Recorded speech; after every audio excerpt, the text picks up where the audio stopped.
Did he send you here so he could see how I've been doing? Know what you could tell him? That I stopped waiting to hear from him a long time ago.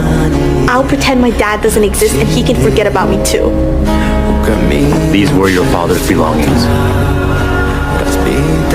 Mr. Seong Gihun has passed away.